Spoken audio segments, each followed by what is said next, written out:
Viagem ao centro da Terra. Júlio Verne, capítulo 12. Partimos sob um céu nublado, mas calmo.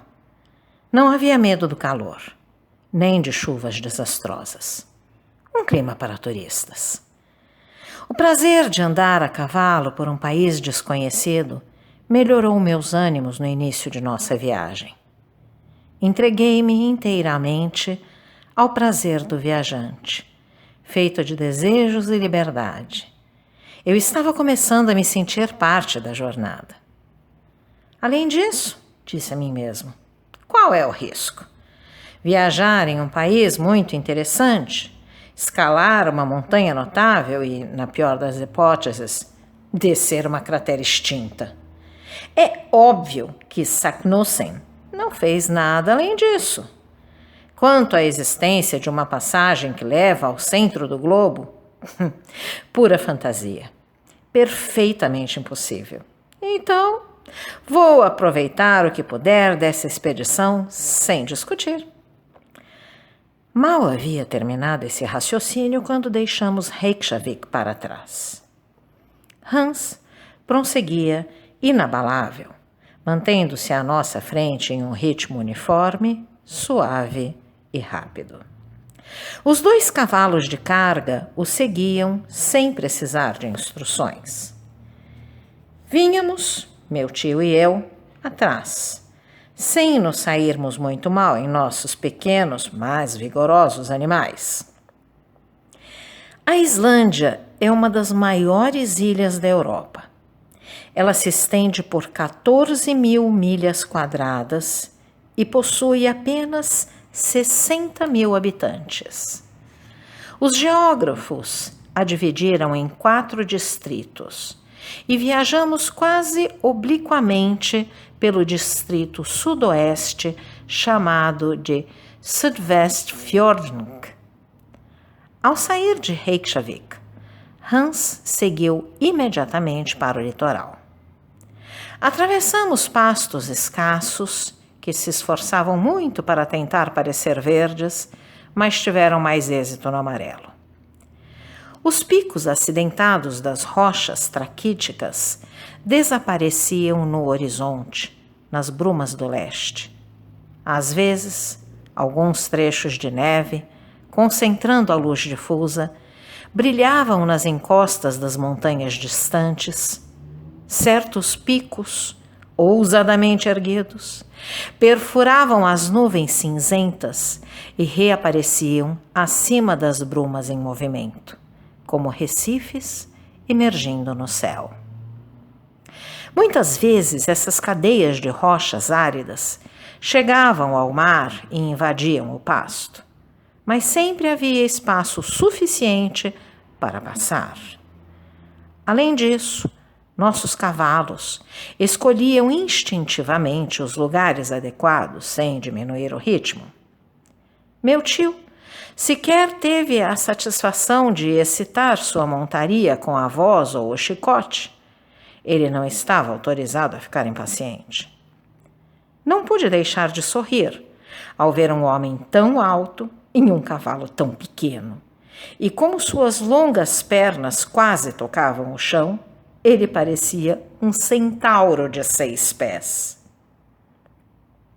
Bom animal, disse ele. Você verá, Axel. Não há animal mais inteligente que o cavalo islandês. Neve, tempestade, estradas intransitáveis, rochas, geleiras, nada o detém. Ele é corajoso, sóbrio, confiável. Nunca um passo em falso, nunca uma reação adversa. Se há um rio ou um fiorde para atravessar, e nós os encontraremos, você o verá entrar na água sem hesitação, como um anfíbio, e chegar à margem oposta. Mas não devemos apressá-lo. É preciso deixá-lo seguir o seu caminho e, estimulando uns aos outros, cobriremos 10 milhas por dia. Nós, sem dúvida, respondi. Mas e quanto ao nosso guia? Não se preocupe, pessoas como ele andam sem nem perceber. Ele se mexe tão pouco que não deve se cansar. Além disso, se necessário, darei a ele minha montaria. Logo terei cãibras e, se não me movimentar um pouco... Os braços estão bem, mas tenho que pensar nas pernas. Avançamos em ritmo acelerado. A região já estava quase deserta. Aqui e ali, uma fazenda isolada, um bueiro solitário de madeira, barro e pedaços de lava, surgia como um pobre indigente à beira do caminho. Aquelas cabanas degradadas pareciam implorar a caridade dos transeuntes e por pouco não receberam esmolas. Nessa região não havia estradas ou trilhos e a vegetação, por mais lenta que fosse, apagava rapidamente os passos dos raros viajantes. No entanto, aquele trecho da província que fica a uma curta distância da capital é considerado uma das partes habitadas e cultivadas da Islândia. Como seriam então as regiões mais desoladas do que aquele deserto? Já havíamos cruzado a primeira meia milha e não tínhamos visto sequer um fazendeiro parado na porta de sua choupana, nem um pastor cuidando de um rebanho menos selvagem do que ele, apenas algumas vacas e ovelhas deixadas à própria sorte. Como seriam, então, as regiões convulsivas, viradas de cabeça para baixo por fenômenos eruptivos, surgidos de explosões vulcânicas e movimentos subterrâneos? Nós as conheceríamos mais tarde. Porém, enquanto consultava o mapa de Olsen, vi que as evitávamos ao seguir as bordas sinuosas do litoral. De fato, o grande movimento subterrâneo estava confinado à parte central da ilha. Lá, camadas horizontais de rochas sobrepostas, chamadas de traps na língua escandinava, faixas traquíticas, erupções de basalto, tufos e todas as misturas vulcânicas, fluxos de lava e pórfiro derretido, criavam uma terra de horror sobrenatural. Ainda não tinha ideia do espetáculo que nos esperava na península dos Snaffles, onde esses resíduos, de uma natureza ardente, criavam um caos formidável. 2 horas depois de partir de Reykjavik, chegamos à vila de Gufunes, chamada Anaulkirkja, ou Igreja Principal. Não havia nada de notável aqui. Apenas algumas casas que mal formariam uma aldeia na Alemanha. Hans parou aqui por meia hora, compartilhou o nosso café da manhã frugal, respondeu sim e não às perguntas do meu tio sobre a estrada, e quando perguntamos onde planejava passar a noite, disse apenas Gardar. Consultei o mapa para saber onde ficava Gardar. Vi uma pequena cidade com esse nome às margens de Hraffold, a 4 milhas de Reykjavik. Mostrei para meu tio. Apenas 4 milhas? Ele disse. 4 milhas em vez de 22? Aí está um bom passeio.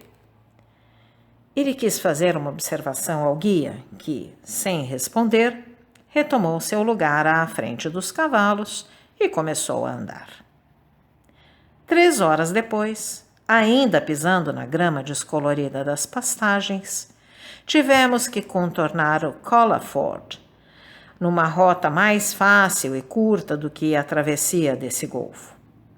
Logo chegamos a um Pingstasser, ou local de encontro comunal chamado Egelberg, cujo campanário soaria ao meio-dia se as igrejas islandesas fossem ricas o suficiente para possuir relógios. Assim, elas se pareciam muito com seus paroquianos, que não tinham relógios e viviam bem sem eles. Lá, nossos cavalos recuperaram suas forças. Então seguíamos por um caminho estreito, entre uma cadeia de colinas e o mar que nos levou diretamente a Valkyja de Brantor e uma milha depois a Sarboer, Annexia, igreja anexa na margem sul do Jalford. Eram 4 da tarde e tínhamos percorrido 4 milhas. Naquele lugar, o fiord tinha pelo menos meia milha de comprimento. As ondas batiam ruidosamente nas rochas pontiagudas e a baía se abria entre muralhas de rocha, numa espécie de precipício de arestas afiadas de 3.000 pés de altura.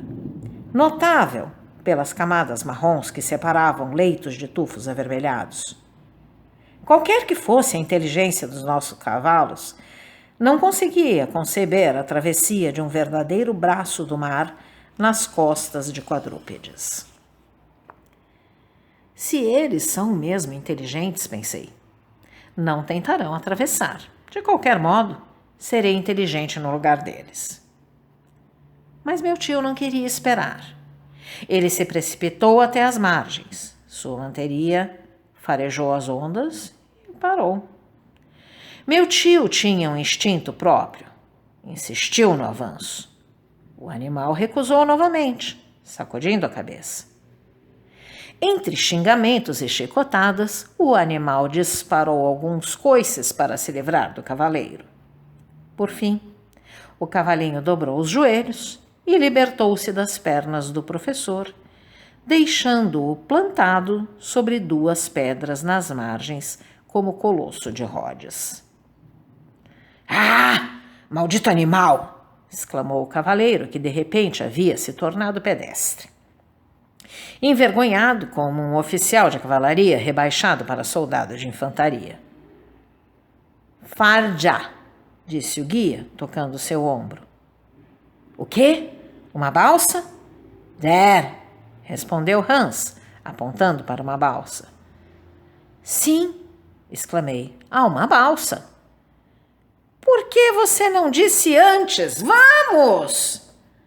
Tidvaten, disse o guia. O que ele está dizendo? Ele disse maré, respondeu meu tio, traduzindo a palavra dinamarquesa. Sem dúvida, devemos esperar a maré. Fórbida? Perguntou meu tio. Já, respondeu Hans. Meu tio bateu o pé, enquanto os cavalos caminhavam em direção à balsa. Entendi perfeitamente a necessidade de esperar o momento certo da maré para realizar a travessia do fiord. Era preciso que o mar atingisse sua maior altura e se nivelasse. Então, fluxo e refluxo não teriam efeito perceptível e o barco não correria o risco de ser arrastado para o fundo do Golfo ou para o oceano. Esse momento favorável chegou apenas às 6 horas.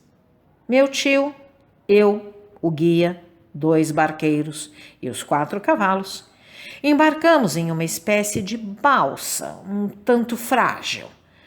Acostumado com os navios a vapor no Elba, achei os remos dos barqueiros um engenho mecânico desanimador. Levamos mais de 1 hora para atravessar o fiord, mas a passagem foi concluída sem qualquer contratempo. Meia hora mais tarde, chegamos a Alkirja de Gardar.